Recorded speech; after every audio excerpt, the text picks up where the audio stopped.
Assalamualaikum warahmatullahi wabarakatuh. Kami dari kelompok 6. Di pertemuan kali ini kami akan membahas salah satu materi yang ada di mata kuliah manajemen proyek, yaitu pengorganisasian dan struktur organisasi proyek.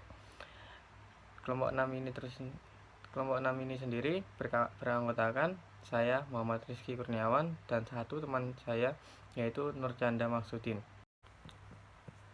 Lalu, topik yang akan dibahas kali ini yaitu pertama, pengorganisasian dan struktur organisasi proyek. Yang kedua, analisis kebutuhan tenaga pelaksana proyek. Yang ketiga, klasifikasi struktur organisasi proyek. Memasuki materi yang pertama yaitu pengorganisasian dan struktur organisasi proyek. Pengertian dari pengorganisasian adalah suatu proses atau aktivitas individu-individu, tugas-tugas atau wewenang dan tanggung jawab, serta mengatur interaksi antar individu sesuai dengan kemampuan dan bidangnya agar dapat bekerja sama secara efektif dan efisien untuk mencapai suatu tujuan atau target tertentu. Lalu, pengertian struktur organisasi proyek adalah suatu susunan atau kerangka yang menjelaskan pengelompokan individu-individu, pekerjaan, tugas, serta peranan antar individu di lapangan kerja, sehingga pelaksanaan suatu pembangunan atau pengerjaan proyek dapat berjalan dengan efektif dan efisien. Lalu, memasuki materi yang kedua yaitu analisis kebutuhan tenaga pelaksana proyek. Tenaga kerja adalah hal yang paling penting pada sebuah pelaksanaan proyek, dikarenakan untuk memperoleh atau mengontrol triple constraint, yaitu anggaran, waktu, dan kualitas, yang bergantung kepada mutu, produktivitas, dan jumlah tenaga kerja. Di Indonesia, kebanyakan pertimbangan tenaga kerja merujuk kepada prinsip-prinsip yang patut ditiru sesuai Standar Nasional Indonesia atau SNI dan harga satuan pokok kegiatan atau HSPK dalam aspek konstruksi. Apabila tenaga kerja yang diperlukan untuk menuntaskan suatu pekerjaan lebih dari kesiapan di lokasi, maka dapat mengakibatkan overlocated resource. Salah satu cara yang dapat dimanfaatkan untuk meratakan tenaga kerja yaitu resource leveling. Teknik resource leveling ini menggambarkan sebuah teknik yang ditujukan untuk menyeimbangkan pasokan yang tersedia dengan kebutuhan yang dilandasi pada keterbatasan resource. Baik, selanjutnya materi yang ketiga yakni klasifikasi struktur organisasi proyek.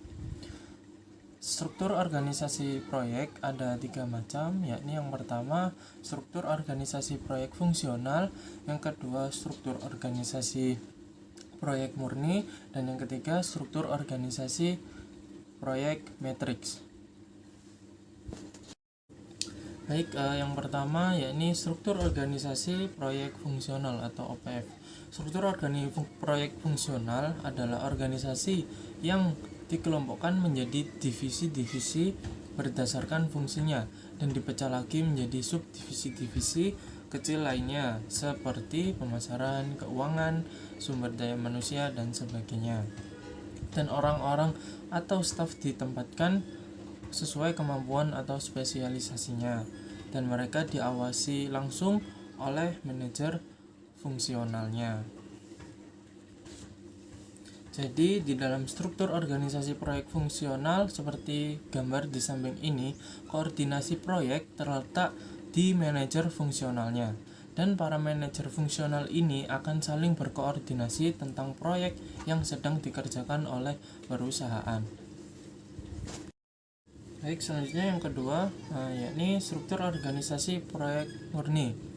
Struktur organisasi proyek murni adalah struktur organisasi yang berfokus pada suatu proyek, dan struktur organisasi proyek murni ini mengembangkan loyalitas terhadap proyek yang dikerjakan, bukan lagi kepada manajer fungsional, karena manajer proyek di sini bertanggung jawab penuh terhadap proyek yang dikerjakan, yang kemudian manajer proyek akan menyerahkan proyek kepada atasan atau pimpinan langsung.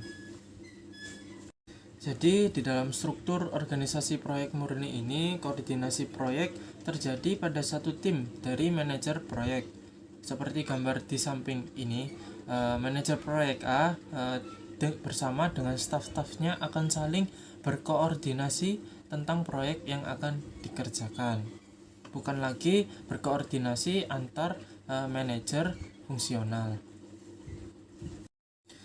Selanjutnya yang ketiga yakni struktur organisasi proyek matriks. Struktur organisasi proyek matriks ini merupakan gabungan dua unsur dari struktur organisasi, yakni struktur organisasi proyek fungsional dan struktur organisasi proyek murni. Dan para manajer atau staf yang sejatinya berada di struktur organisasi proyek fungsional memungkinkan pindah ke dalam struktur organisasi proyek murni. Tujuannya untuk membantu mengerjakan sebuah proyek. Jadi fokus kepada proyek.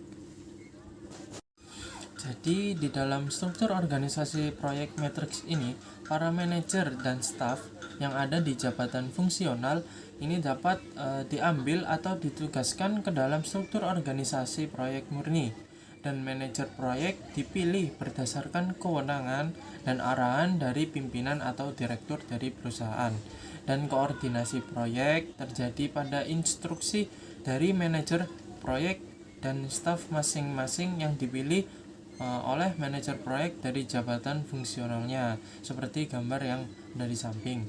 Jadi staf ataupun manajer yang ditunjuk untuk mengerjakan suatu proyek akan bekerja atau bertugas di dalam dua struktur organisasi, yakni struktur organisasi fungsional dan struktur organisasi proyek murni.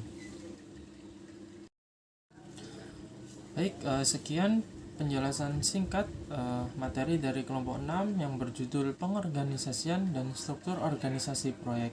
Terima kasih sudah menonton video ini. Kurang lebihnya mohon maaf. Akhirul kalam.